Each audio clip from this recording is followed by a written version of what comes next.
All right. For all of you who listen to Submersion and own an Android device, go to the Google Play Store and download the Podcast Republic app. It's a fantastic app that allows you to get all of your favorite podcasts directly on your Android device. I personally use the app and I love it. I can search for the podcast I want to listen to, select it as a favorite, and have it just a click away. Make sure to select Submersion as a favorite so you don't miss any of our new episodes. Again, the app is the Podcast Republic app, available on Android devices. Episode 121. Woo! We're Pretty getting up. excited. Wow, Brom, you do not look excited, but Oh, I don't want to blow up Jamie's spot. I feel like he's the woo guy. That's what they call me. Especially when I lived in Worcester, Massachusetts, a.k.a. Wow. the Woo. Big woo.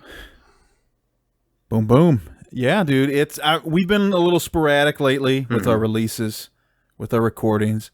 We've been non-existent on social media. We're busy people, I guess.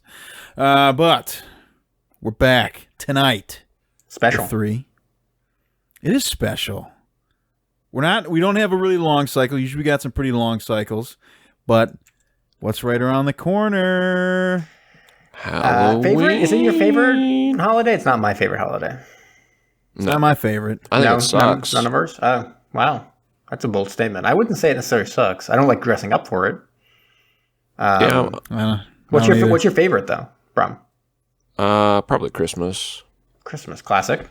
Get time off school, get time off work, whatever station in life. It's just a great time. And whether you're in the boat where you like receiving gifts or whether you like giving gifts or a little bit of both, it's just awesome time of year. Halloween, though, I don't like dressing up all that much for the costumes. I always do I'll go to Walmart and buy just like solid color sweats, and then I'll be a blade of grass or something. Or one year I was a member of the Blue Man group. I just got blue sweats, and I reuse blue? them. Yeah, I painted my face blue. Then the following year I did Tobias from Arrested Development. Oh man, which was good. Just me dressed as a Blue Man group again, but with a mustache this time. I like the idea that you just have a closet full of solid sweatsuits. And I that wear you look them. around and you go, what will I be this year? I'll be a banana. And you put on your yellow sweatshirt. They're good grubbies for mowing the grass and doing lawn work and stuff like that. So they still get used. Somebody's like, is that a blade of grass cutting the grass? Is that a blue man out there cutting his lawn? Right. That is so meta. Yeah, what about you, Kai? What's your favorite? What's your favorite holiday? Favorite holiday?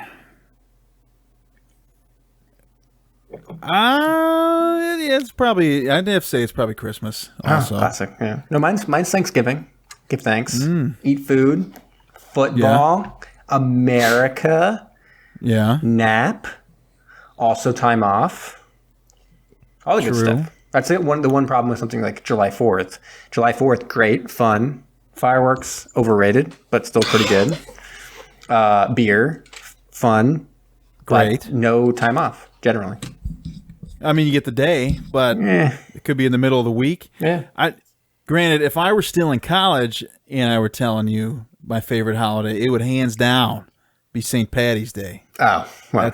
That's where it's at. But those times have come and gone, and I don't think I could handle it. Now our favorite holiday is Halloween because it's probably the only holiday where we actually can get themed submarine movies out of it. There's no like Christmas submarine film, right?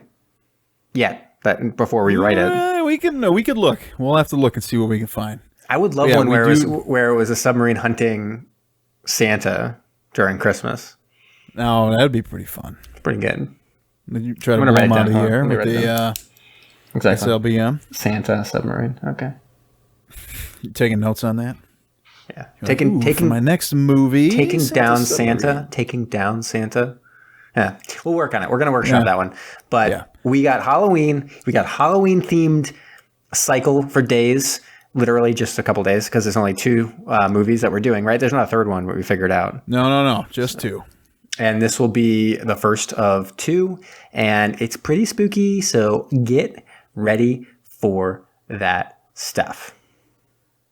It is spooky. And there he is. Speaking of spooky, that guy's got a spooky shirt on right there. What's going on with that? a lot of things going on right now. Got the cat in the window. I was gonna say, man, you're over there playing with the blinds again. Yeah, she's. The weather's too nice right now. She's kind of fickle whether she wants to actually come in or not. Yeah, really nice. Like 75. Wow. Are you for real? It's been 32 and raining all day. No, gorgeous weather. Worse, yeah. Gorgeous The weather. rowing team was out on Silver Lake today. I'm like, these people are dedicated. It's raining. It's 32. They're rowing. What? She made her decision. She came in. And the shirt, the Beer's Worth of Banter guys released their weekly episode, and their top six, their six-pack was worst bands of all time. And Joe fired shots by naming Korn as one of his top six bands. So with it being Halloween, I'm wearing my spooky Korn shirt, which was the soundtrack of my high school and college years. So Would that be You're a active yellow rebellion against your friends. That would be a Yes. yellow Like it. yellow sweatsuit? Or Yellow would you sweatsuit. go green, more green, like where they got the husk? oh, if I had to dress as Korn, I'd probably go yellow sweatshirt and green sweatpants. Or you could do a yellow sweatsuit with like a green, like hoodie, unzipped hoodie. Yeah, that would work. Ooh, I that'd be like good, that. too. I like that. Got the husk coming off of there. That'd be pretty good. I like that idea a lot. But yeah, they threw Korn under the bus. I think he's cited because the Falling Away From Me video. Yeah, that video. That one. Right, that don't one. No, Freak I on don't a even Leash. know it. Freak on a Leash, the one where the girl plays hopscotch off of a cliff. What? That sounds good. He said it I didn't listen to scared much the crap Korn, out of him. honestly, but- It scared the crap out of him as a young child, and Oh, really? yeah, it was a creepy animated music video. I think that's the one he was talking about. Well, dude, I definitely need to check that out then. Yeah, I haven't listened to him in many years, but definitely had my Korn days. So it's like your baby. salad days. Yeah, They're your corn days. I think Jamie, you're getting this confused. There's a band called Korn, Right. and it's not a food. And there's a band called Salad. I can only guess. I'm sure there's a band. I'm sure. Why not? I'm sure. Dive. What began as an innocent conversation among friends would soon spiral out of control and later be referred to by future generations as the eighth wonder of the modern world. Mac East Studios takes you on the journey of your lifetime as your captains, the artist formerly known as Brom, Jamie the Ointment, Kyle El Capitan, and the Gruesome Twosome present Submersion.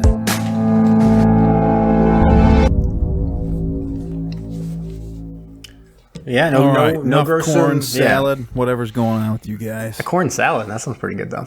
Yeah, no gruesome twosome. Can't throw it to them to talk about what we watched tonight. So, Bram, what do we got in deck? What's our spooky, scary, Halloween-themed submarine film? First of two. We're going to be doing a Halloween style movie next week too. I'll cue you in a little bit later with my countdown. So you can hopefully tune in to watch. But this first one, we are cracking into the two-part TV movie from 2006, Ghost Boat. So spooky, the ghost boat. That sounded more like next week's episode. Oh, Yeah, kind of. that's true. I thought I maybe had a little Mr. Bean type thing going there, but No, it's a ghost boat Yes. with a most boat. That's a joke is. from badmovietwins.com because we watched a film called Ghost Ship, and the joke has been for many years now. That's Ghost what I Ship with a thought most this ship. was. You thought this was Ghost Ship? I thought this was Ghost Ship that we were watching. Ghost Ship is an interesting movie where most of it is garbage, but the opening seen it. scene is incredibly good.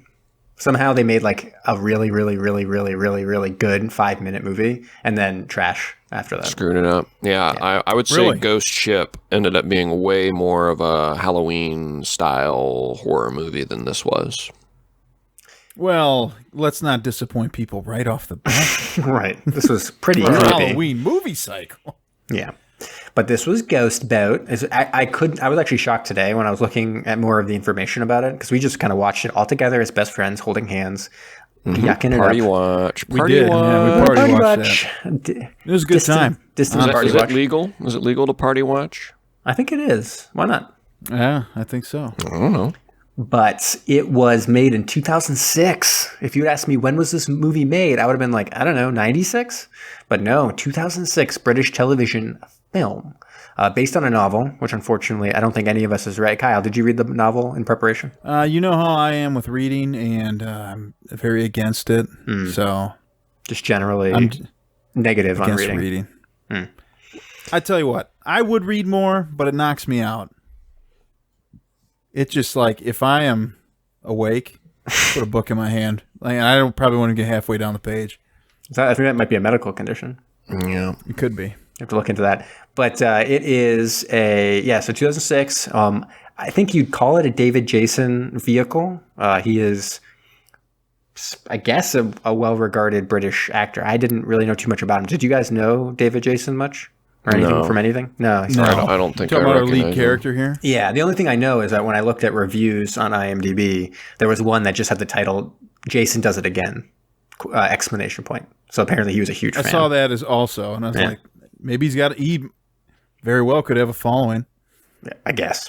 But yeah, so it was kind of a smaller movie. Ended up releasing on ITV as one of the most expensive dramas ever produced for that channel, and aired as two separate 90 minutes. It's hard to tell whether it was supposed to be something more substantial than that in terms of like potentially getting a major release or anything like that. But obviously that didn't happen. But otherwise, yeah, I think it was. From IMDb, it suggests that it was fairly well regarded, although other places are like saying that it's not well regarded. But like on IMDb, it has like a, what was it? 6.5 something. Yeah, 6.5 rating, although very, very few reviews because we're probably one of the few people in the world who have actually watched it at this point. Yeah. I think that's fair to say. I didn't catch it originally on the TV release. So, but yeah, that's all I got. Anyone else have anything before we dive on into our Ghost Boat with the Most Boat? It is available on Amazon, but not for free. No, you have to pay money. You do. But I think I couldn't rent it, but for me to own it, I want to say it cost me $4. So Wait, you now I own can this? watch this as many times as I want. All right, we should probably Wow. set up some kind of group watch later just to get your real money's worth. I would, yeah. Well, we're Every gonna- year, we're gonna be annually, party watching. Halloween. Sorry, what are you saying, Bron? I was gonna say we're gonna be party watching our next one too. I think, right? Oh yeah. I've got For sure. got it going for us. That'll be good. All right, But let's get into this. It's Ghost Boat, and it takes place, and we get a whole bunch of opening kind of like text crawl. That's basically like there was like a boat and it totally disappeared or something, and then they're like, and then it showed up again. So basically, as they explain, there was a British submarine. It went missing in the Baltic Sea during the Second World War. And then in 1981, in the midst and the height of the Cold War, it surfaces nearby a Soviet freighter. And all the Soviets are like, my God, I can't do a Russian impression. I know, Kyle, you want to work for it. actually. Well, yeah, I know, but I know that's like part of your job is doing Soviet impressions. So if you want to jump in and do one real quick, that'd be good. Like, man, how do they do it? Come on. What's the quote? I think it's just saying "come on." The word "come on." Come on. Oh wow! Did a Russian guy just step in here? That was really good. I'm secretly Russian, guys. Come on. Wow. Oh, that's not good. Anyways, we got a spy amongst us. But Oh my God. so, anyways, in British, Compromising people's emails or something, or whatever's going on. so the British get this ship because it's theirs, I guess. And naval intelligence is like, this is insane. We got one back. And so what they think is basically that the Devil's Triangle of the North, or Bermuda Triangle, or however you want to say it, of the North. And I think within the book, they kind of explain that there's like 5 or 6 locations in the world that they suspect are like this. They finally got one back. That things have disappeared into these places, but there's never been a boat that's come back. And here's one of them, and they have a chance to kind of understand better, A, why did the boat come back? Because it seems like there must be a reason. And B, how did it kind of disappear in the first place, and kind of like what was going on with it. And also, what was the and it was also just like a general mystery, because when they open up the hatch and investigate, it's in perfect preservation. Like there's like cigarettes and cards out, like basically everything's preserved, and there's no bodies at all. So it seems like a mystery that they want to figure out exactly what's going on. And they say there are no survivors, obviously, because the boat's empty. Except there's actually is one survivor, which is an original crew member who back in 1943 was found floating in the ocean. And he has amnesia, apparently for decades at this point. He doesn't remember anything about the incident. And he's just been living now as kind of a recluse scientist of some sort. Some kind of... He's like a marine biologist. Yeah. That makes sense. If you have amnesia, in Malta. You can wake up and be whoever you want to be. Right, yeah. So he Start living your life, man. He got his PhD. He's living his up in Malta, crushing wine, crushing brews. Oh, big time, man. He's just drinking carafe after carafe, just sitting there having a heck of a time, man. They're eating lunch. It's pretty great. And then they come a-knocking, the naval intelligence, and they're like, you're coming with me. And he's like, no, I'm not. Look, I'm drinking this wine. I ain't coming with you. And then we smash cut over him there, like going on the mission or whatever. He is very easy to convince. Yes, he's swayed easily, and he's over there, but he's still not like for sure, hey, I'm going to go on this. But he goes onto the boat, starts walking around, looking around, and he's kind of creeped out by it.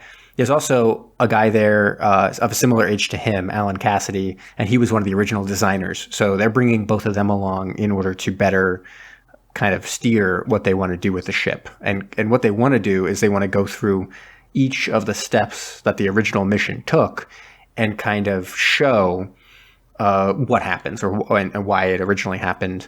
The mission kind of played out like it did, and see if anything kind of spooky or creepy or Halloween-like happens on this ghost boat mission. It seems like a bizarre thing, right? Right. And you then think they just want to rip it apart and be like, let's figure out what's going on. But no, let's relive it. Let's relive the voyage.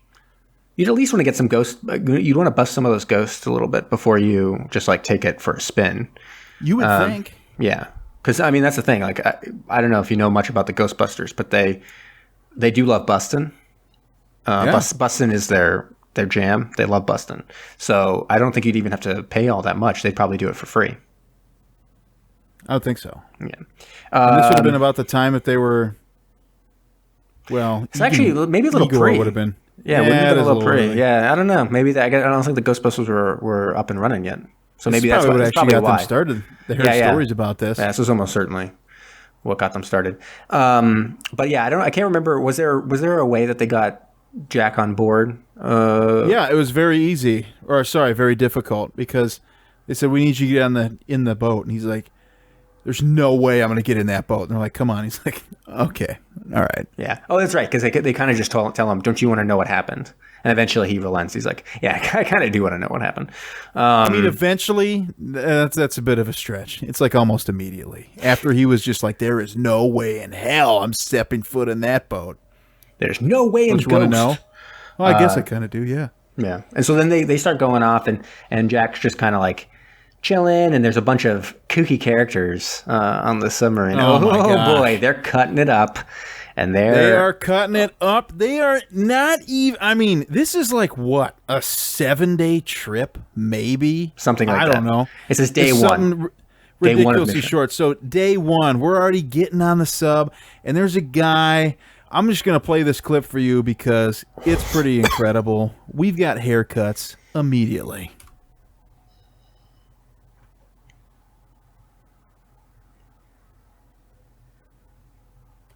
Looking good, Dave. Really nice. I mean,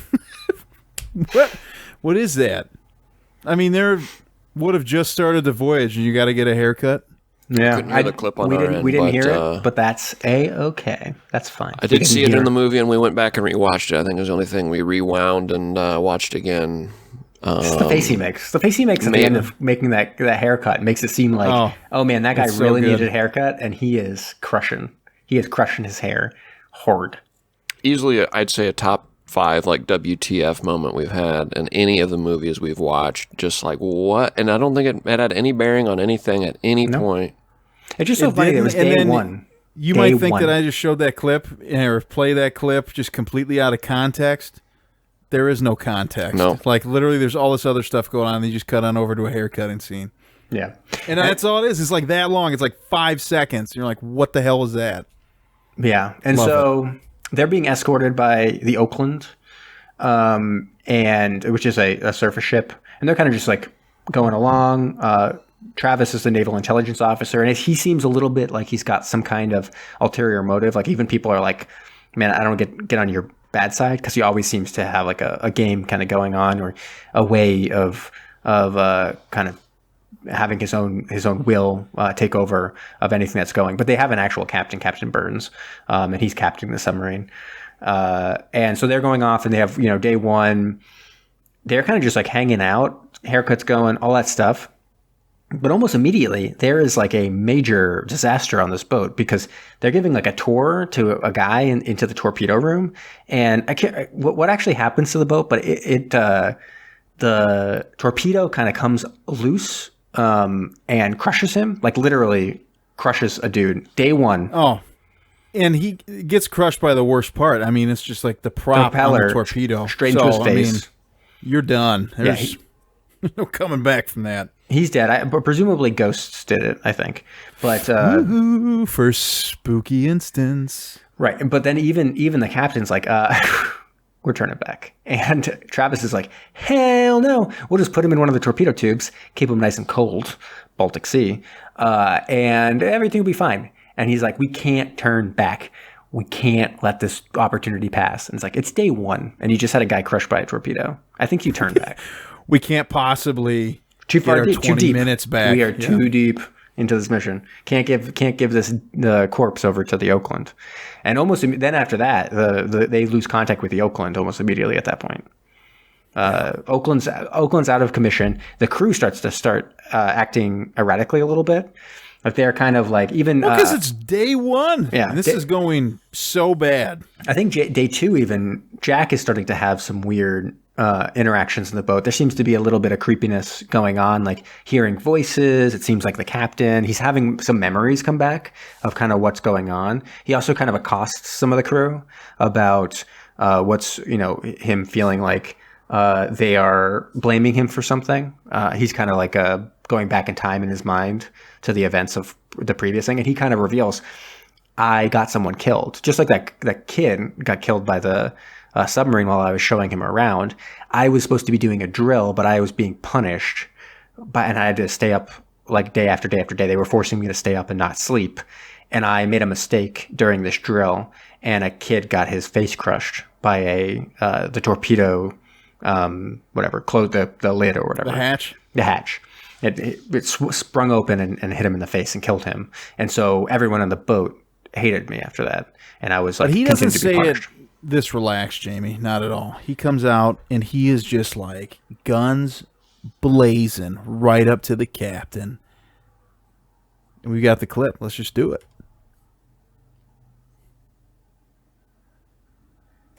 I killed a man. Yeah, I'm glad you're recapping it for me and Brom, because we cannot hear it, so we cannot react to it. Doesn't matter. It's on the stream. It's on the stream. That was very accurate reenactment, though. Yeah, and so he's already kind of freaking out, but the rest of the crew start to even be crazier. There's a young guy who's always listening to his music, and he seems to be like the last one that gets taken over. But slowly, everyone on the crew starts to get taken over by I don't want to say that they're not like taken over by ghosts. They start to feel like they are just the people who were on the original mission. And so they even get to a point where they're supposed to be doing like a drill in terms of shooting off or pretending to shoot off a firing drill. And all of a sudden they see on the radar and stuff like that, oh my God, there's like a Soviet contact. It's, coming after us. And they're like, okay, no, there's no way. I know we're in the Baltic, but like, it's fine. It's not, they're not going to, and there's like, oh, they're turning to shoot at us. Like, we need to do something. And everyone's like bickering. And Travis eventually is like, we've got to fire off those torpedoes or else we're going to die.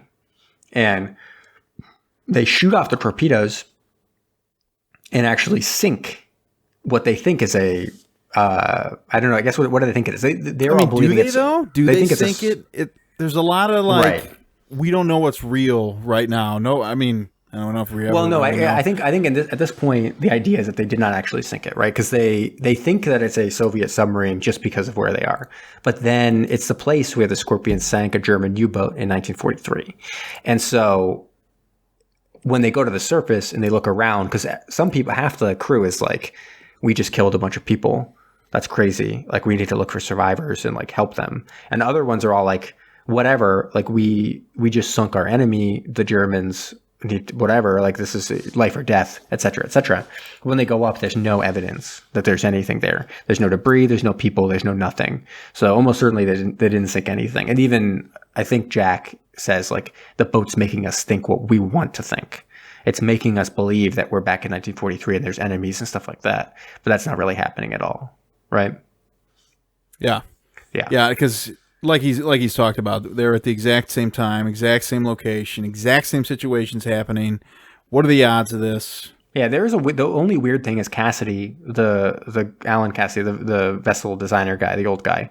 He says that he personally fitted the Scorpion with fake torpedoes, practice torpedoes, but then they're now live, and so there isn't really an explanation for how the Ghosts made the torpedoes live weapons. Or is it all just in the head? That's the thing that I thought. The implication at the end of the film is that they would actually cause major damage, right? By going after, but because they were going. Well, anyways, we'll get to it. Yeah. So at this point, Captain Burns and Travis, Captain Burns is like, okay, we got it. Now we realize, like, we had a kid get crushed by a torpedo. We just fired our live weapons, and we actually have torpedoes on there. We've got to abort. And Travis is like, hell no, and still is able to kind of convince them to continue on and try to keep on going in the mission. And I think at this point, what do they find out? Travis is like an ulterior motive. He's like trying to figure out, because he's naval intelligence, he's trying to figure out what brought the submarine back after being away in order to get an upper hand on the Soviets or something. Whatever. Shouldn't most people be wondering why this thing came back? With literally no crew on board, nothing. The thing just came right back. But we got to relive this voyage real quick. Yeah. Just so bizarre. Yeah. So anyways, at this point, they detect some aircrafts. And so they when they're surfaced, and Burns goes up to the bridge and is like, basically like, this isn't real. They're like, they look like World War II German airplanes. And he's just like, this can't be a real thing. Anyways, Travis pulls a gun in order to dive and then attack and kind of get out of the way so they don't get sunk or whatever. And at that point, the fighters seem to strafe the boat. The captain is killed, and Travis becomes the captain. And Jack and Cassidy are like, that wasn't real. Travis just killed the captain and made it seem like it was these fake fighters or whatever in order to preserve the mission. So now he's the captain, and everyone has gone totally nuts. They all believe that they are in 1943. Even the young kid at this point has like smashed his music player that's been keeping him moored in reality, and he's gone to it. Cassidy at this point thinks it's 1943. Hardy's the only one. Jack's the only one who is basically like, hell no, there's no way I'm back there. I understand everything that's going on. And basically Travis has become this terrible captain that nearly destroyed us the first time I was on here, and now is going to destroy me the second time. How's it going? Anyways, they start going, and they're going to go after, what are they going to do? They're going to torpedo a Soviet city or something, Kaliningrad. They're going to go around Denmark they're already in there, and they're going to go after this Soviet like naval yard in Kaliningrad. And basically Hardy realizes that it's going to start a nuclear war, right? If they do that. Yeah. Because this is why it's the torpedoes must be real, or I guess they must be real. They must be real. But I mean, then who would have would our now captain have potentially had him switched? No, I don't know. Yes, that's the thing. I think it's all in the head. I don't know. Well, I think it's a head thing. We'll get to it, because then, while this is all happening, Hardy has been kind of secluded. He's been arrested and put into the brig, which is kind of this under area where he's like locked up. The crew's all like, he sucks. We don't like him. But Cassidy, who is also thinking it's 1943, goes down and wants to talk to him, and because he knows him, he's like, Jack, like, come on, you're being crazy. Like, join us in this mission in 1943. And I think you have a clip for this, right? Or was this the year when they asked about the year? When was he asked about the year? That's way later. That's later. Oh, that's later. That's when they get off the boat. Right. Yeah. So, at this point, Jack is able to convince Cassidy that it's 1981, that it's going to be horrific what they do. They have to get everyone off the boat. And because everything's going to go wrong at this point. And so they hatch a plan that basically he gets Jack out of there. They lock up the guy who's guarding them. They decide we're going to get chlorine gas to go all up in this submarine, and then we'll have to leave, because you can't we can't breathe chlorine gas, right, Kyle? Or can you? No, you cannot. It's pretty horrible. And so they're like, that'll force everyone out of there. They've got some gas masks. They get it all going. And so people are starting to get out of there and stuff like that. And so it looks like everything's foiled, except that Travis decides, no, I'm going to stick around, and I'm going to make sure that we actually launch these torpedoes. So Jack also stays behind as the rest of the crew, including Cassidy, are able to get off the boat. And they get into their little lifeboats during this or whatever. Time, there was an incredible storm raging. And they are also worried about sinking. And this gave me one of my favorite moments in this entire movie, because the sub is constantly being struck by lightning. I think we see it get struck like 5 times. And then literally, right when a guy gets out of the sub, just watch it.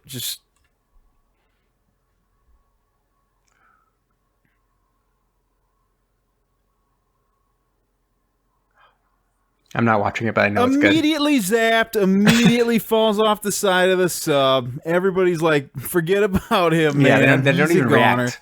So Kyle, let's sounded like imagine a bug zapper, like a bzz. Yeah, it did. It did. Let's imagine we're on a submarine. Not hard to imagine, since we are on a submarine, right? So let's imagine on this submarine that we're all on at this moment, in different rooms, streaming live, in the submarine, that there was a storm and we had to leave, right? Are you imagining it, Kyle? Mm-hmm. Okay, I'm there. We get out of there. We get out of the submarine, right? And I'm going to go first. Kyle, you stay here. Bram, you stay here. You guys, love you guys. We hug. We high five a bunch, whatever. And then I start running across the submarine. And then a lightning bolt hits me, and I fall into the water. What would your reaction be? Well, I guess we have to be like, sorry, man. We got to get to those lifeboats. Oh, so, okay. I just wanted to make sure that it was accurate what they portrayed in the movie. And I guess you've just said, yeah, it is. Mm-hmm. You'd be like, it was weird because nobody like snickered when it happened. You know, that's true. No one laughed, and you would have. 100. I mean, imagine. I'd probably have like my hair would be sticking up, and I'd be like, have like a scorched face, and probably like, yeah. And I'd probably cough some like smoke or whatever. Yeah, I'd be like, there's always Jamie. I was getting struck by lightning. You'd be like Marv from Home Alone. Right. Yes. I'd be just like Marv from Home Alone. Anyways, speaking of Marv from Home Alone, we are back on the boat, and so Jack and Travis, they're going to, so what Jack does is he rewires the entire torpedo control system. He decides, okay, I'm going to, if I can't stop Travis from trying to do this. I'm going to just explode and kill myself in the process. And so he does it. The torpedoes explode without actually launching. The vessel sinks. And Hardy actually dies, or Jack dies, clutching a photo of his wife that he had found on the submarine. It was still there on the submarine. And he clutches it, and They made such a big deal out of that. Yeah. Him dying with this photo, and I kid you not, we saw that photo for what, maybe like a half a second earlier in the film? Yeah. But then they made that the thing. Mm-hmm. And then they have a kind of a epilogue where they talk about how the Scorpion sunk and the Soviets found it. It looked like it was decayed. It basically was no longer pristine like they had found it earlier.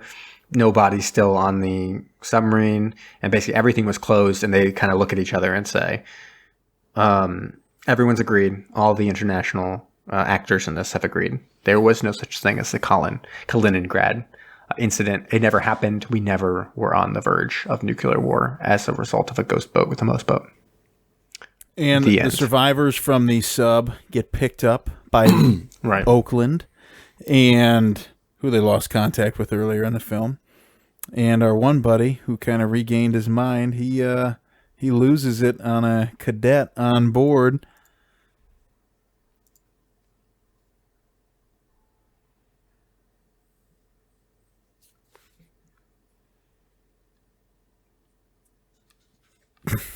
He just stares that guy down. 1981. What's the bloody year? But yeah, wait, is that the Under alarm? time. He came in under time. Wow. It's no big deal. Nice. Don't worry about it. Ghost Boat, the Moose Boat. 2 episodes in the books. Lots of ghosts. Really spooky. Scariest movie I ever saw? Yes. Second scariest movie I ever saw? Yeah. So both episodes, top 2. Amazing. That is Ghost Boat. With the Moose Boat. With the Moose Boat. We might want to start getting into some reviews on this guy. Who wants to go first? I think I can go first. I feel like I'm going to come in a little higher than some other people. Okay. I felt like the quality of this was higher than I thought it was going to be. I thought it was going to be a pile of shit. I actually thought the visuals and stuff like that were okay. Acting was fine. Storyline was fine. It wasn't like the worst thing I'd ever seen. And actually, I was pleasantly surprised with the sheer amount of submarine action that we actually were treated to in this film. Because think about it. Torpedo crushes someone day 1. Day, I don't even know, 4, they're talking about wrenches or whatever. We saw a wrench. We saw fire. We saw flooding. We saw, what else were we seeing? No lucky coin, unfortunately. No crush depth. No crush depth, Nope, that's we true. didn't get that. There was some depth charging. What else is there? I think we did. We had tease. accident in the torpedo room. Yeah. Guy was even stuffed into torpedo tube. We had True. smoking in the sub. We had a crash dive. We had a fire in the sub. Crash dive, yeah. The sub got struck by lightning. Which A guy got struck by but lightning. Very That's like exciting. That's like a guy also gets struck really by lightning. There was a mutiny on board. Mutiny, that's right. And a great haircut. I would say the lightning is the lucky coin of this film. I thought it was fine. It gets a little slow. I'm not going to say it's the most exciting movie that's ever been seen. It's probably not going to be something you pop on Friday night when you're looking for the next movie after Die Hard. You're like, oh, I just watched Die Hard. Man, that was so exciting. I loved it. I love the action. What's next? And someone says, what about Ghost Boat? Ghost Boat. And you say, well, does it have as much action as Die Hard? The answer I would say is no. It doesn't have as much action as Die Hard. But better than I thought it was going to be. And I'm going to actually come in, because I don't think it's like a bad movie. I'm going to come in at I think I might give it like a 4.5. I'm going to give it a 5. 5. You want a 5? All right, Give it a man. 5. That's pretty solid. I'll go now because Brom left. Don't know where he think he's going. He's gone. But like the things we mentioned, man, it's got so many of the things we're looking for, Up and the even wazoo. some things we didn't know we were looking for. I never knew that we could have a sub get struck by lightning, and let alone when we try to escape, our crew's getting struck by lightning. Right. That's pretty exciting. Yeah. Hilarious. And one thing I wonder if, because next week we're watching a movie that's much newer. This was 2006. They didn't know about the ins and outs thanks to our podcast, about all the different things we want to see in a submarine movie. They just landed on that naturally. They knew it. I'm wondering if the one we're watching next time, whether it's, having listened to our hit podcast, whether they will be keying in on it, but in a more purposeful way because of us. I'm betting that they will be. Yeah, but it is kind of amazing. It's almost like they listen to us. I know. They literally hit like every check mark you could just. The only thing except for crush depth, we didn't get that. I wonder, is it possible that this podcast existed during World War II, and then it popped out now? Yeah. As a result I think of we're more of a Vietnamese war. Okay, so in the Vietnam War, we got lost in Devil's Triangle, Asian version of it. We popped out now, but in 2006, the people who made this movie listened to our podcast from the Vietnam War. Exactly. And that's exactly what happened. It's pretty incredible. Think about it. So they call me the ointment. I'm on top of it. I'm thinking about it. So everything that they did in this movie is what we're looking for in a sub movie. I thought it was actually shot really well because a lot of these TV movies and stuff we see, they're not actually in a sub. They're actually in a sub. The storm scene when they are getting rocked and people are escaping, I know there's a lot of like the jerking the camera around or whatever to create some motion, but it actually looks really good. Less the lightning strikes, like the lighting and all that's really good. And I thought the acting for a TV movie, I thought, okay, here we go. This is pretty decent. Yeah, and usually when you have a TV movie as well, like the lighting and the makeup are not good. So when the captain pulls out his dick, I'm like, TV movie level stuff. This time, Hollywood level junk. You know? Yeah, crazy stuff. Glad you didn't forget to get that in there. No, I just remembered it. I'm so proud of you. Thank you. And like acting, good.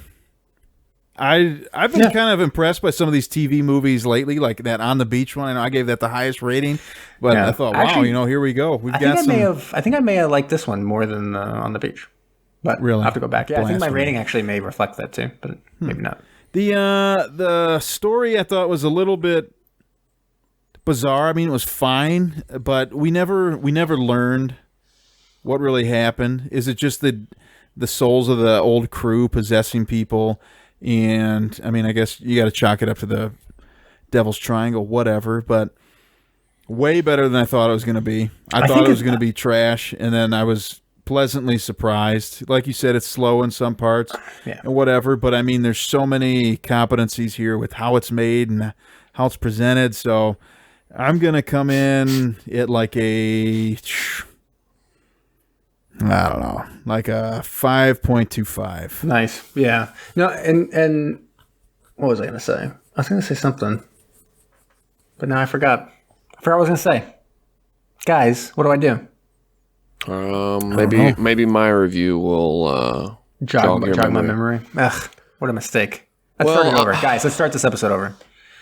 I can't let it go like that. We'll just cut all this out. Look at him just grinning. Well, I had a number in my head, and I'm not going to change it, even though it's quite a ways lower than you guys. I will completely agree. Production quality was surprisingly competent. But then again, you reminded me of On the Beach. That too actually was surprisingly competent for a TV movie. And I don't know why that is. I feel like most made-for-TV movies are absolute garbage, but throw a submarine in the mix, and I don't know, they figure their shit out. Remember that one with Sam Neill? It was like so slow, it's so boring. I feel like I enjoyed that one a lot more than Jurassic this one. Boat? Jurassic Boat, yeah. No, it was... Jurassic Boat was a good one. Was that Submerged? I think it was, yeah. I enjoyed that one a lot more than this. I definitely enjoyed On the Beach way more than this. Like you said, competently made. I'll give them the props. I think the acting was fine. I didn't really recognize anybody other than Ian Poulston Davies, who played a villain in Marcella, which I watched on Netflix. But in spite of all that, they seem to be all fine actors. But it was just such a slog. It was so boring, and it was really long, being a two-part television movie. I will agree with that. It was very long. It's over 2 hours long.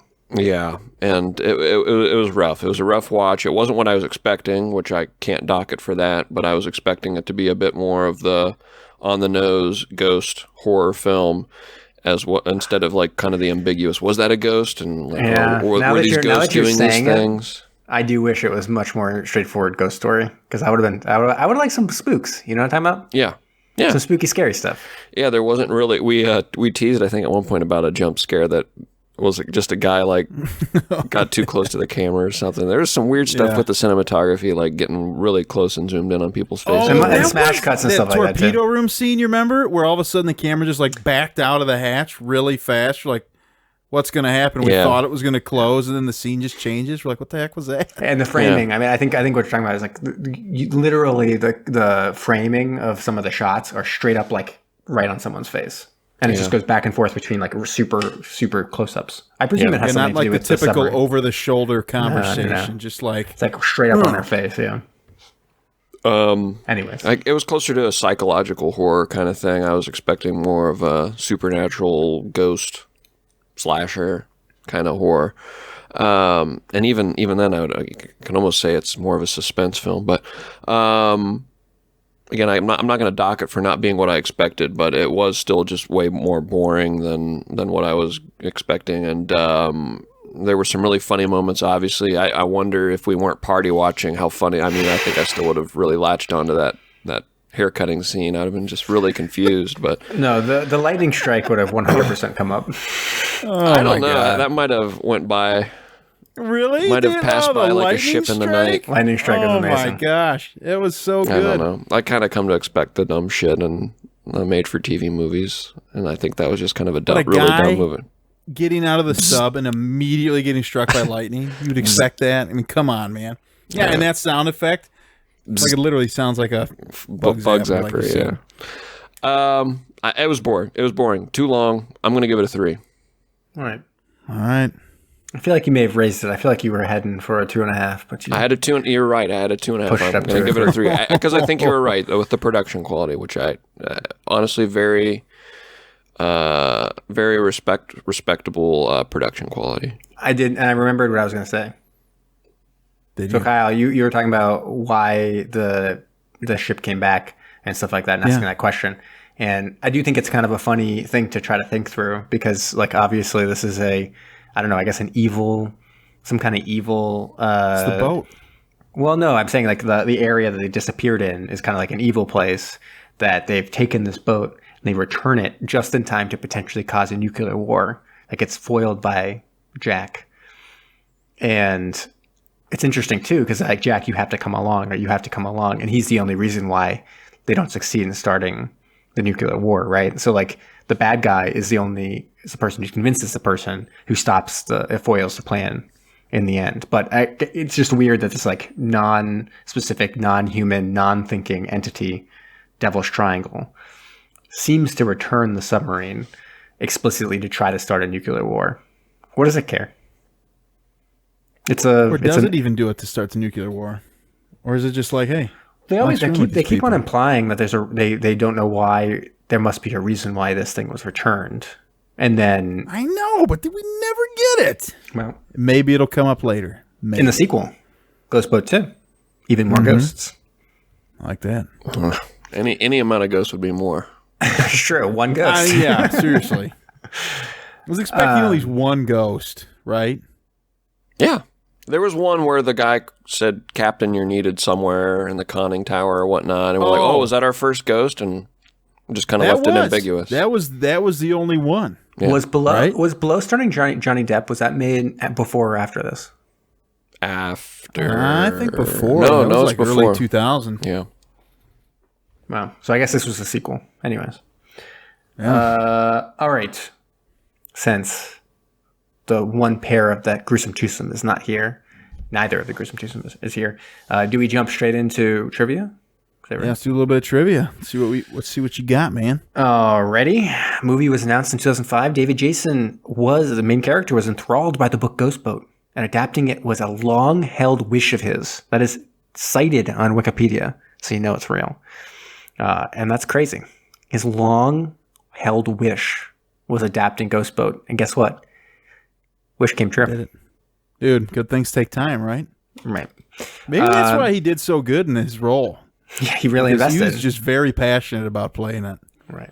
And then the submarine used in it. So the submarine, as it cruised along the ocean, was a non-diving replica. So it could cruise around, but it couldn't dive. Obviously, come on, that'd be crazy. Build a replica that could actually dive.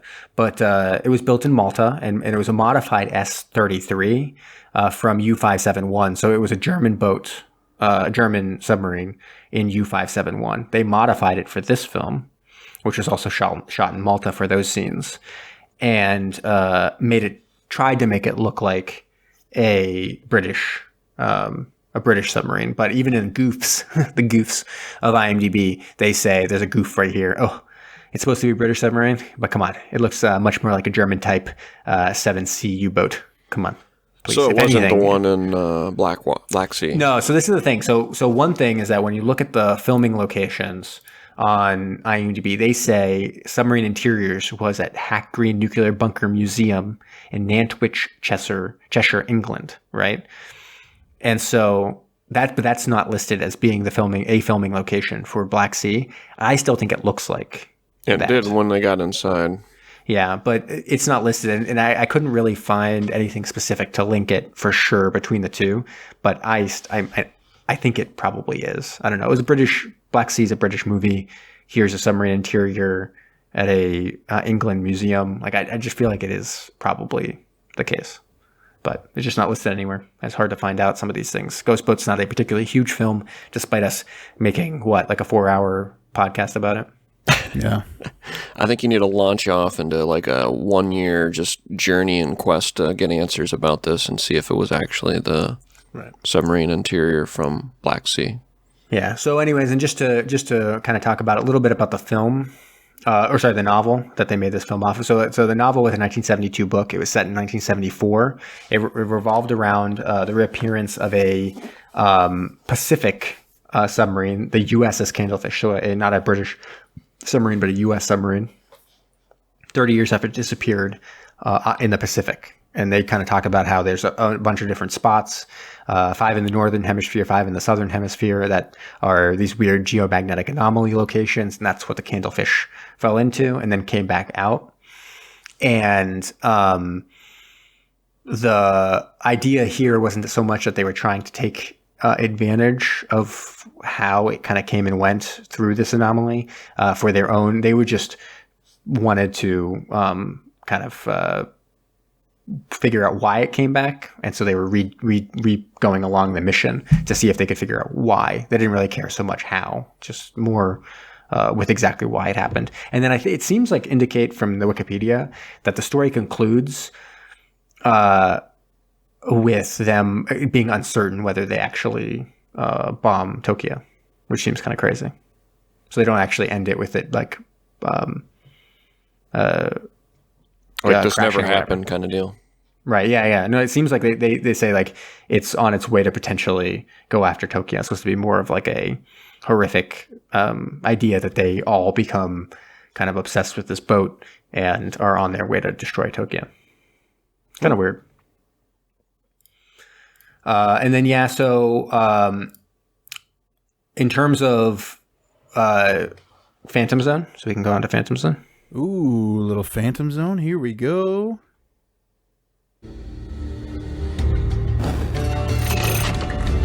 Engage the Phantom. Phantoms engaged, sir. So I really did kind of an easy one, but it had a reason for it. So a Soviet general in this, one of the generals, I think that's either first sees it or is the one kind of like being like, what's going on? At the end, is played by Viktor Sobchak. And Viktor Sobchak is a Russian broadcaster in Sky Captain, The World of Tomorrow, which I've used before because the planes in Sky Captain can dive into the water and become submarines. So it's close enough. And usually I don't use it because for that reason, like, are they really submarines? It's kind of like saying like Star Trek, the Enterprise becomes a submarine because it can go underwater briefly. Really? Come on. Wasn't that brought up That was No, that's brought up a while ago. That's been brought up some occasionally. So anyway, Sky Captain is one I try to avoid, but it had Jude Law in it, and I was like, ooh, I want to talk about Black Sea because it was set in the same submarine. But then I found out that it wasn't really potentially set on that submarine, so it's not as interesting. But anyways, that's why I chose to go with Sky Captain. Sky Captain of Tomorrow. Langston. Yeah, I know. I guess the more interesting thing I probably should have talked about is the connection. Did you guys know about the connection to Ed Harris? Oh no, I did not. So he actually wrote the movie, but he took his name off the project. So originally, Ghost Boat was supposed to be a autobiographical, a biopic, or biopic, if you want to call it that. And it was all about his own life. I don't know if you knew this, but kind of early in his career, he was a mime, and he performed mostly on cruise ships. And so he was called the Ghost because the white makeup for being a mime, and also because he was so good at it that you would get lost in his performances and actually be so taken in by it that it was like you were possessed by a ghost. So they called him the Ghost. And the boats he performed on were called ghost boats, and that's kind of where the name came from. But eventually, because they realized we don't have the money, we want to make this a TV movie. They didn't have the budget to buy Ed Harris's life story. I mean, who does? But this movie certainly didn't. And so he eventually said no way and took his talents elsewhere, and they made this movie instead.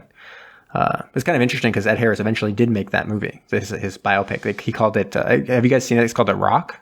Have you seen this one? Oh, yeah. Mm-hmm. So that's what he eventually adapted Ghost Boat into that. It's kind of weird because I think they cut a lot of the backstory of him being a mime on a boat. It's kind of more supposed to be. It was supposed to be in the beginning of the film. The first hour of the film was going to be concerning his time as a mime, and then I think it was supposed to weave in how he becomes kind of disillusioned with the United States. You know, I believe it because all we see from him in The Rock is just raw anger and hate. Yeah. So that also. But I mean, you don't understand why. But granted, if we had that mime backstory, I think you'd really know what's going on. Right, and I think it would make a lot more sense with the character too, because when you think about it, like mimes, they have to breathe, they have to kind of express emotion, but without words. And by the end of the movie, you're seeing Ed Harris express his anger through words, and you're supposed to see how his character has evolved over time. You know what I'm saying? Oh, I completely understand. Yeah, I did have one. Incredible. I did have one trivia, by the way, that I forgot to do. Oh, do you? Yeah. So name that actor. So this was one, and I kind of like this just for what it ends. Name that actor. They're going to give you a line from a movie, and you have to name the actor that said the line. Kind of seems like a tough one, right? For example, Ghost Boat? Well, no. Oh. It has something to do with Ghost Boat, and you'll see. But for example, you're going to need a bigger boat. Does anyone get that one? Yeah, but no, you get to name the actor. God, I just bought this movie on 4K. Yeah, see, it's a tough one. Richard Dreyfuss? No, Richard Dreyfuss is not the guy who says you're going to need a bigger boat. It's the main character. Roy Scheider. Or like Mrs. Robinson, you're trying to seduce me, aren't you? Mrs. Robinson, you're trying to seduce me, aren't you? Oh, Robin Williams, Mrs. Doubtfire. Yes, I know. It's... Is that a James Bond? Nailed it. That's Dustin Hoffman. That's from The Graduate. Come on, guys, you're terrible at this. Wait, are we? How about this one? Sub movies. What's going on here? How about this one? I'm gearing up to the one that's relevant. I'm surprised that you guys can't get any of this. Cinderella story. Out of nowhere, a former groundskeeper now about to become the Masters champion. Cinderella story. Out of nowhere, a former groundskeeper. Morgan Freeman. Now about to become the Masters champion. Can you even name the movie this one's from? Good Will Hunting? No, what? The Caddyshack of it. It's Caddyshack? It's Caddyshack. It's Bill Murray. Oh my God. Okay. Anyways, you're definitely not going to get it then. The one that's actually relevant to the movie we watched. I'm the ghost with the most, babe. I'm the ghost with the most, babe. Ghost Rider. Nick Cage. Ghost. If only they should. Not Ghost. That would have been great. really fun at the end. But no. Come on. I'm the ghost with the most. Bruce Willis, Sixth Sense. Okay, I'll give you another hint. If you say his name 3 times, not the actor, the character. If you say his name 3 times. Biggie Smalls. So who played Michael Beetlejuice? Keaton? There you go. Kyle gets it. He wins. You win the game. Beetlejuice. What the hell does Michael Keaton have to do with this? I'm the ghost with the most. Ghost, boat with the most boat. Oh, gotcha. It's an inside joke, Jamie. Yeah, there's a lot Not of an loose inside joke. connections here. I have been saying it over and over again. It is now an inside joke for the podcast. Oh, okay. All right. It's like a lucky coin. That's like saying lucky coin's an inside joke, Jamie. That's true. That's true. Well, our Twitch followers here, they know what's going on. They're getting the quotes. We're not getting them. We just suck. I'm really not a movie buff. Really? I'm learning this from the podcast. Are you more of a music buff? No. Oh. Because I just had a puzzle I'm I was just doing that buff, was baby. He's just in the buff. Oh, I like that. You're a buff. I'm just the Buff squared Buff. over there. with Love the the buff most stuff. baby. Loves his buff stuff. Oh, man. All right. Yeah, dude, I know. Some of these movies, I'm into some obscure things, though. Jamie, if you would have been like, great, Snakes on Crack, I would have known that one immediately. Name that guy. Sam Is that Jackson. Samuel L. Jackson? Exactly. Yep. Sam Jackson. Name that movie. Snakes on a plane. There we go. Good. There we go. Black Snake Moan. How I've only about this seen it one? once. Can you get this one? You ripped my shirt? You don't ripped know. my shirt. No, I don't know. I talked to you about this movie last night. Jurassic Park. No. I didn't talk about Lost World. Park Jurassic Park 2. No. Jurassic Park 3. It's a Nick Cage quote from Mandy. Oh, Mandy. Yeah. Gotcha. Yeah. That actually sounded like Nick Cage now that I play it back in my head there. Dude, I'll send you the clip. You'll be like, wow. It's the most Nick Cage-esque thing in that movie. So that was kind of funny. But anyways, it's time for a little Phantom Zone. Nope. Subs Worldwide. There we What am go. I doing? Losing it. All Phantoms right. Worldwide over there. Everybody's favorite segment. It's subs world wide. So I know a lot of times people are like, wow, Kyle, you're a total piece of trash. You don't even have a segment anymore. But I was like, you know what? I got to have a segment for you guys tonight. And Ghost Boat took place in the Devil's Triangle. Jamie was leaning in there. I was going to say with the most, but I didn't want to interrupt that. I almost said it. But took place in the Devil's Triangle. I was like, ooh, how fun. I thought maybe this is different than the Bermuda Triangle. It's not. The Bermuda Triangle and the Devil's Triangle are synonymous. But I figured, hey, let's do a little learn about the Bermuda Triangle. For whatever reason, when I was younger in the 90s, I remember hearing about the Bermuda Triangle a lot. No idea why, but I just did. Maybe that was what you did. You're young, like, ooh, let's get fired up about the Bermuda Triangle. So, you guys know much about it? I know that, like, per whatever, nautical mile or whatnot, per square nautical mile, it actually doesn't have nearly as many disappearances and strange occurrences as many other places on the planet. Look at them. I'm over there ruining the illusion. Doubter. right now. We have a doubter on our hands. Wow. I'm a Debbie skeptic. Dowder over there. What are you, a round earther too? Why don't you get out of here, man? What the heck's going on? I don't know much about it. I know it's around Bermuda, and it's real spooky, scary, and probably there's like a wall of fog, and you're like, we shouldn't go in that fog. But someone's like, but what's in it though? And then you go into it. Exactly. That's how it all got started. So, according to Wikipedia, this is one of the most heavily traveled shipping lanes in the world. And, Jamie, it is around Bermuda. It stretches from Miami down to San Juan, Puerto Rico, up to Bermuda. Wow. Some people, well, that's up for contention. Some people say that it doesn't just go to Bermuda, it goes all the way to the coast of Ireland, which is a little out of control. But like, then what's the point? Why is it the Bermuda Triangle? The Atlantic Ocean. Irish It's called the Triangle. Atlantic Ocean. Exactly. But so there are a number of things that happen here. Ships and planes go missing. We'll see what the heck they go missing Doubt. for. Doubt? Doubt. We'll see. This guy's got doubt. I'm Right here. spamming. I'm spamming the Pointing at X him. button. That guy's got doubt. Pointing at me. But so it actually became like a bit of a quote unquote legend in 1950. There were various like news outlets and whatever that were posting about it, sensationalists and whatever. But there was a famous incident called Flight 19 where 5 U.S. Navy members in a torpedo bomber went missing. And there was even a Navy panel that said the last transmission from them said, "We're entering whitewater. Nothing seems right." And they said, "We don't know where we are. The water is green. No, white." And then a Navy board inquiry said that the plane flew off to Mars. Wow. Which kind of weird. I don't know why they would say that.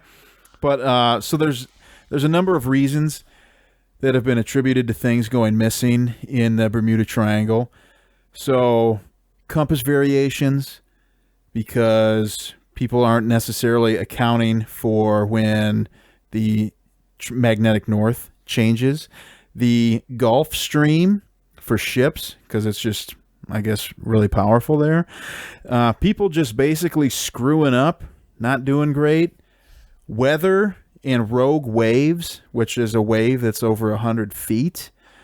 Then this I thought was really interesting. This is methane hydrates, which I don't know if you know what that is. I had no idea what the heck it was, so I'll enlighten you. It's basically when there's just this giant, like, underwater methane gas explosion. It releases all these bubbles up to the surface, and they've tested this in labs with all the bubbles. There is not enough buoyancy to hold a boat, so the boat will sink. And they're able to do that with scale boats, which I thought was kind of interesting. And then here's where it gets really interesting. Atlantis, the Atlanteans left a bunch of technology around, so that probably screws with the computer systems on boats and planes. And then the obvious choice here, aliens. So I think it's pronounced aliens. Oh, with an M. aliens, yes. Mm-hmm. Doubt. So there have been notable number of losses. There's been over 50 ships and 20 airplanes that have gone missing, according to Britannica. The USS Cyclops in 1918 with a crew of 309. But there were 2 other sister ships with the Cyclops that also sank in the North Atlantic. They were all hauling ore, and it was extremely dense, and nobody accounted for that. And so they just overloaded the ships and sank them. The Carroll A. Deering, which it was found run aground in North Carolina in 1921, no one on board.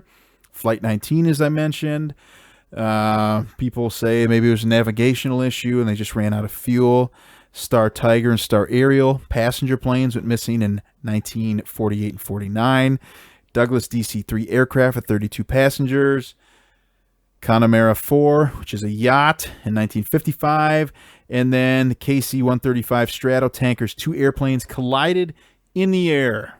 So, Brahm's friends, the doubters, and probably the truth here, began linking disappearances, they began doubting the disappearances and said that these weren't really spectacular. So Larry Kusche, I'm not sure if I'm saying that right, Kusche, said that a lot of these stories that were coming out were poorly presented. Research was done bad.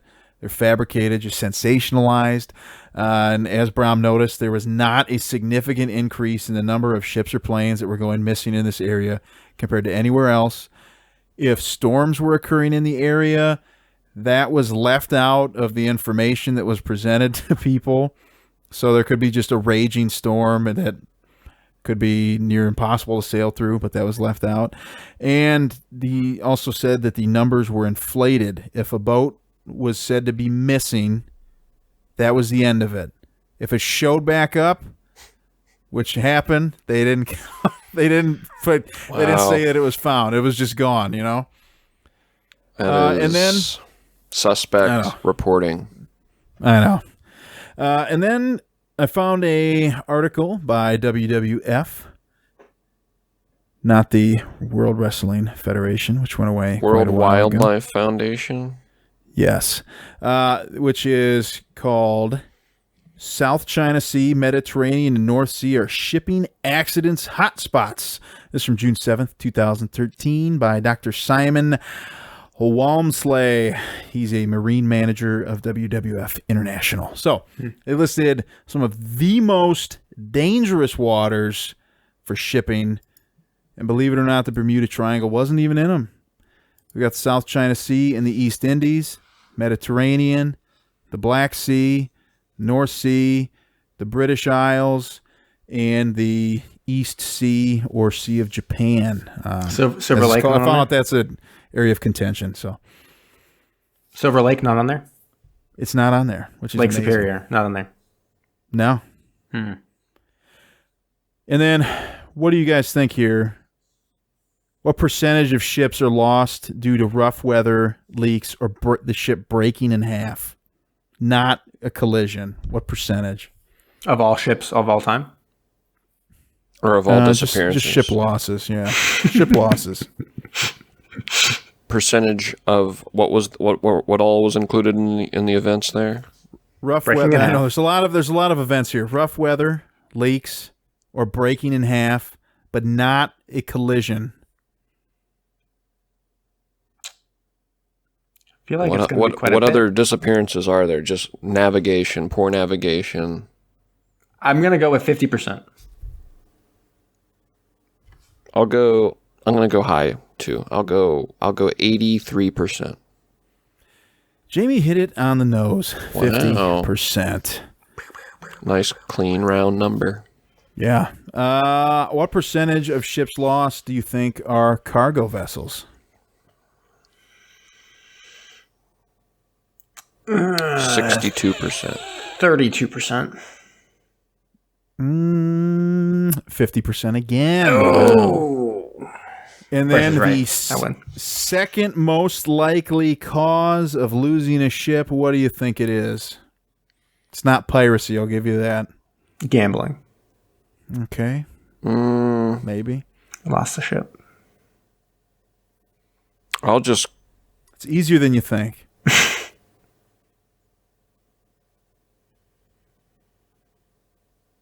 I don't know.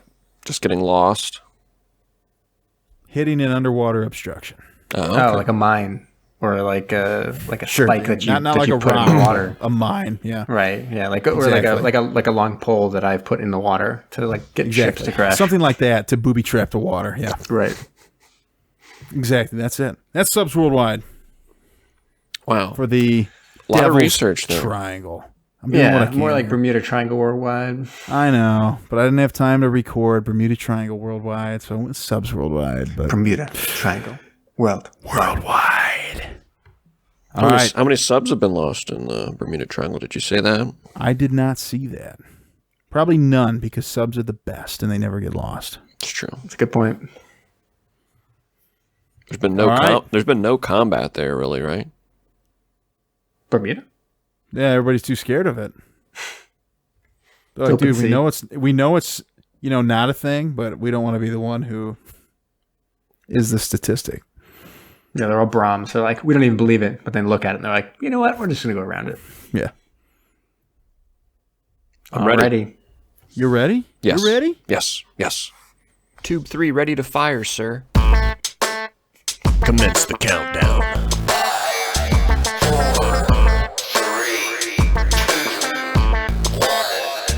Give it to me. Give it to me. All right, so we are doing our little.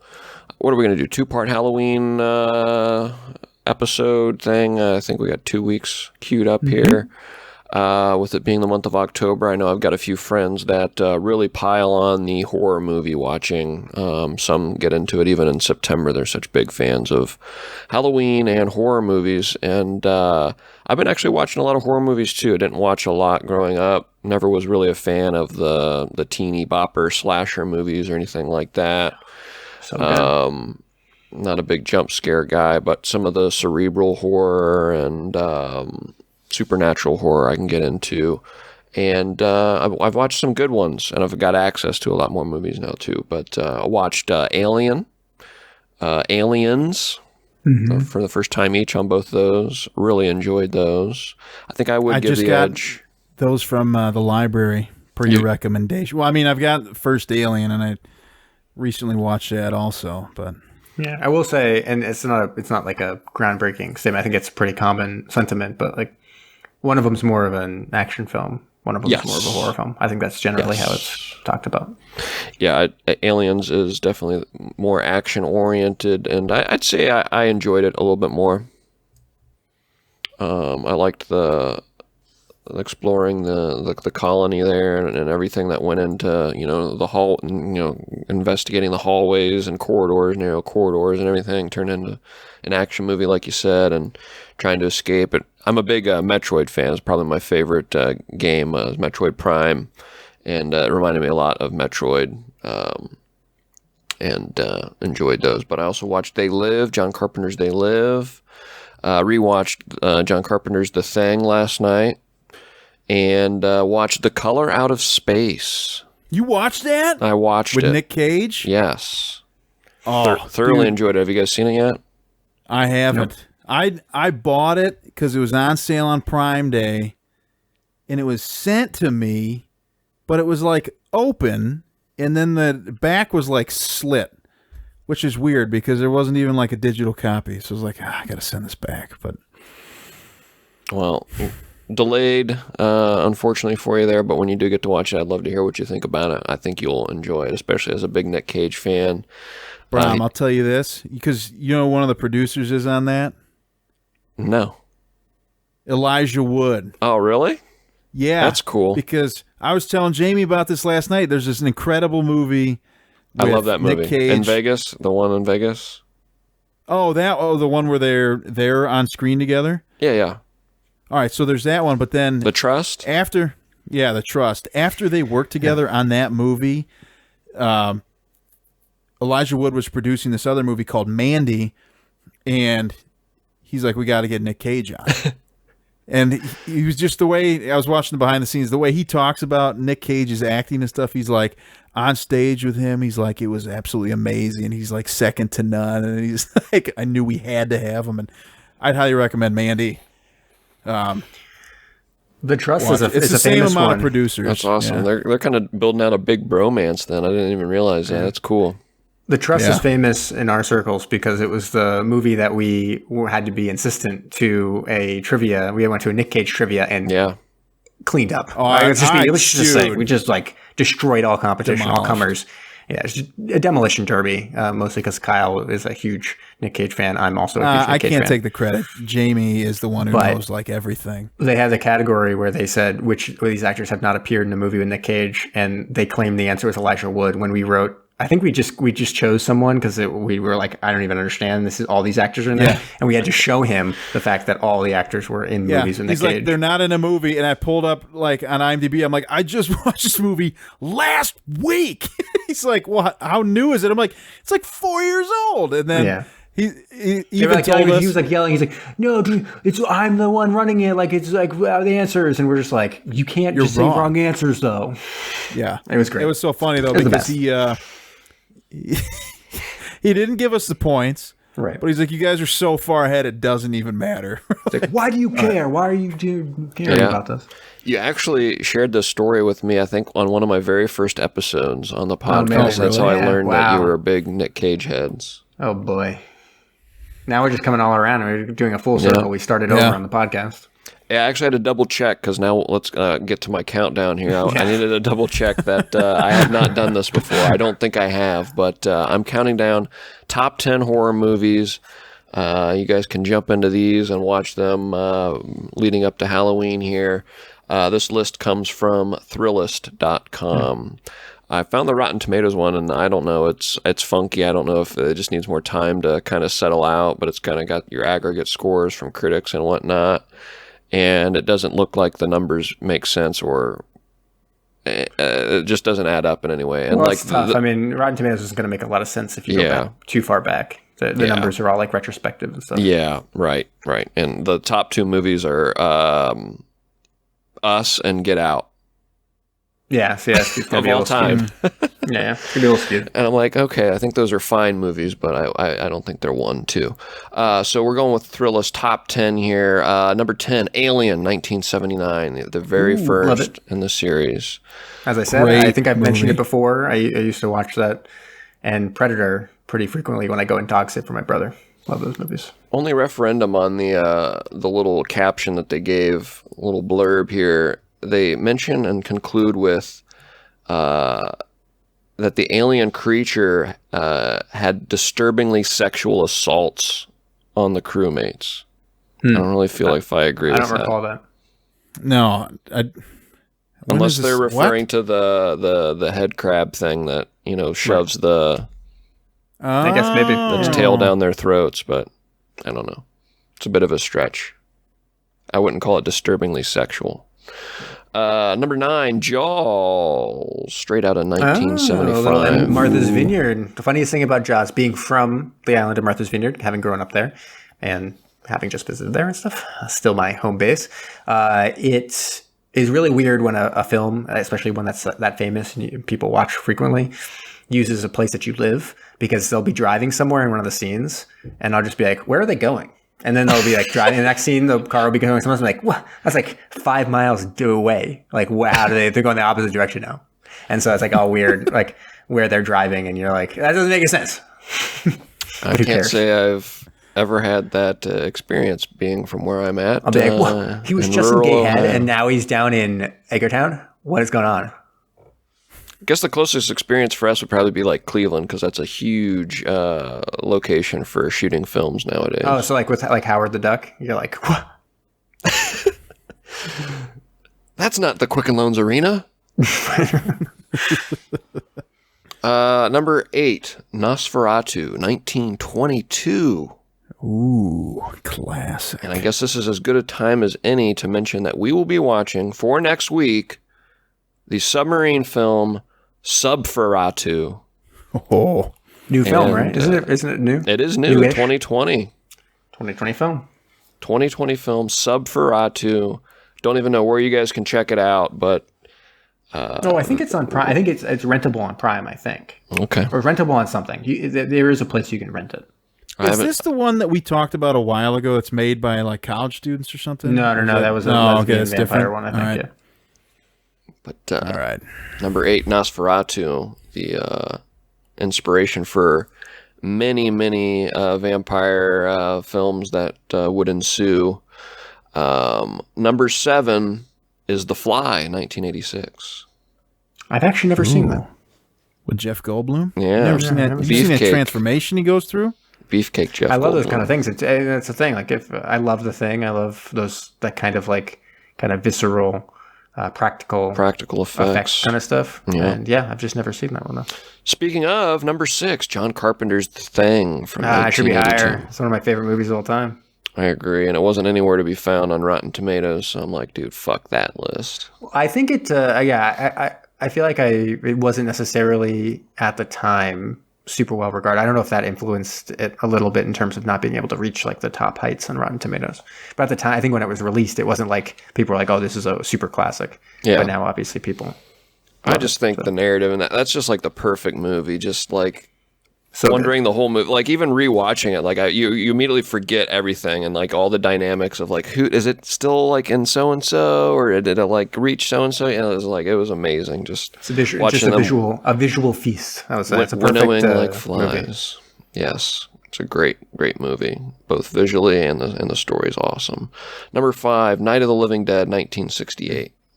Oh, Interesting. yeah. They chose the first. Well, I mean, I guess not super interesting. I mean, it's the first one, so that's They do a good reference one. the sequel, which they also call the Casablanca of zombie cinema.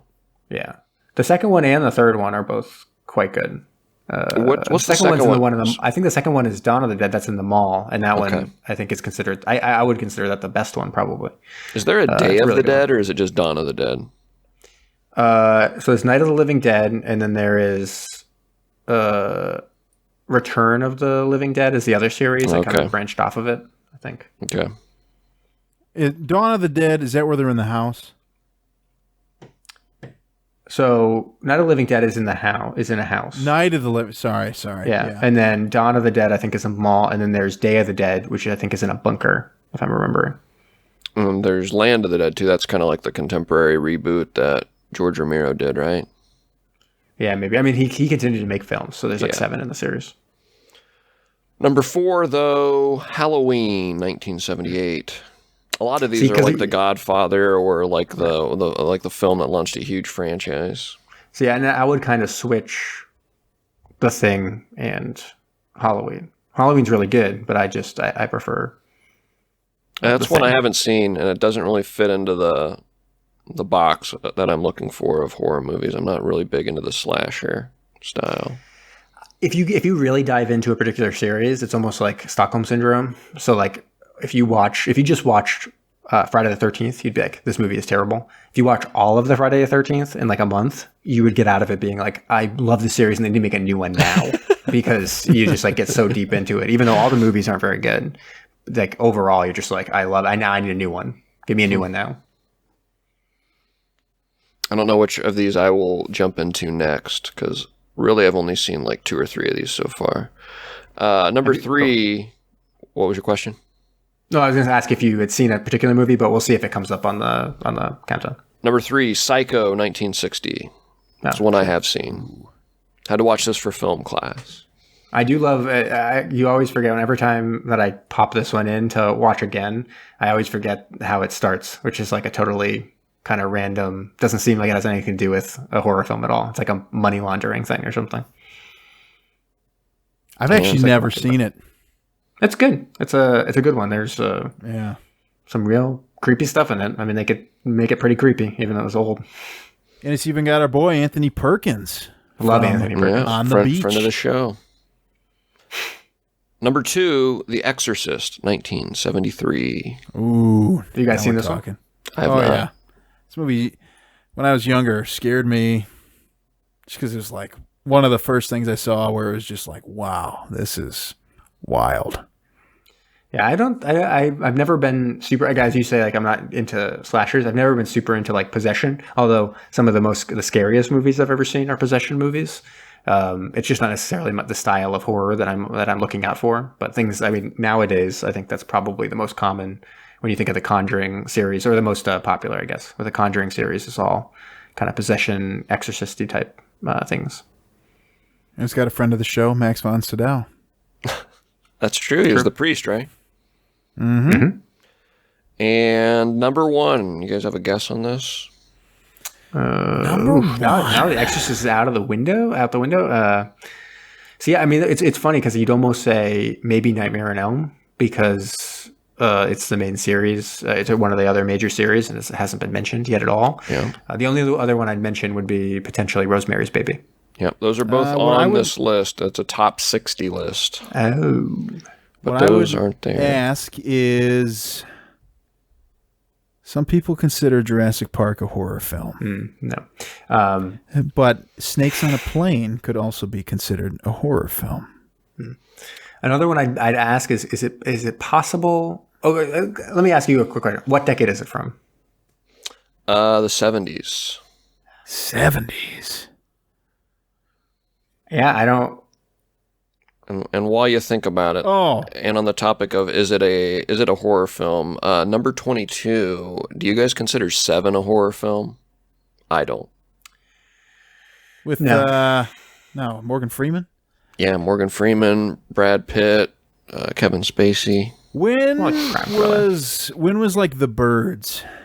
Oh, that was like 70s? 50s, right? Oh, okay. That is it's a good call though, because it's potential. You know, you'd think it'd have to be something like that. I don't know. I mean, I'd be surprised if they did something like I don't know. What is it? Tell me what it is. It is the Texas Chainsaw Massacre. Oh, that's good. And man. that's another one. That's another one where I've watched the entire series of it at this point. And I don't know. It's not quite the same. I think it hasn't necessarily benefited from having been remade a couple times now. And the later ones are pretty rough. So only really the first two are probably of particular interest. Whereas Friday the 13th, they're ludicrous and they're kind of silly, so they're kind of fun. And then Halloween, Halloween gets really bad really quick. So that's another one that's kind of like that. Okay. Really, only the first few are interesting in the Halloweens. After that, they just kind of like fall apart. Well, I know I'm going to be watching Subferatu as my next horror movie, but I think after that, honestly, of all these that appeals most to me, I think I might check out The Fly. Interesting, yeah. I think if you wanted to see one of those major series, I do love Nightmare on Elm Street, if you haven't seen that one. Yeah, I've seen one of them. I can't remember if it was the first one or not, and I was way too young to really keep my eyes on the screen without. Because that's another one elsewhere in the room. Yeah, so like Halloween is like eerie. Friday the 13th is kind of shitty, but like as I said, it's kind of fun to watch the entire series. I would say if you wanted something visual, almost like The Thing is visual, Nightmare is a really good one. I think it's visually just like really striking. And a lot of the entries in that series are visually very striking. Really interesting films. Noted. Almost as visually striking as the lightning strike in the movie we just watched. Oh my gosh. That was visually second to none. Striking. Very striking. You mentioned Rosemary's Baby. That was in at 13. Yeah, it's a good one. Ooh. It's a good one. The original Wicker Man's on here, number 17. I just got that from the library because it's supposed to be amazing. Yeah. The OG. I also was gifted the Nick Cage one on Blu-ray, and that one that's even more amazing to watch. The Wicker Man, I'd be interested to find out what you think of the original Wicker Man. It's a real weird film. Oh yeah. I've seen it a couple times. It's a real weird film, and it's, again, talk about like what I think this is a horror film. I'd be interested to see your take on whether it's a horror film. It almost plays like a I don't know, like a folk music video. I don't even know. Like, oh yeah, it's a real odd movie where it's just like a lot of folk music and like people dancing and like nudity and like animals and stuff. It's real weird. Interesting. Well, I know there's a lot of there's a lot of stuff with the original film because they've never been able to find the original cut of the film that the directors made, and he's been trying for years to get what he originally intended, but it was cut down, and they've been able to get some of it back, but he can't get all of it. It's just lost. You're talking about that Nick Cage version of it? Yeah. Really should have had a lot more in there. Yeah. The bees! That scene was originally 2 hours long. I would have loved that. All right. Anything else? Subferatu, lightning strikes, haircuts, lucky coins, torpedo people in torpedoes, dead people in torpedoes, crushed by torpedoes. What else we got?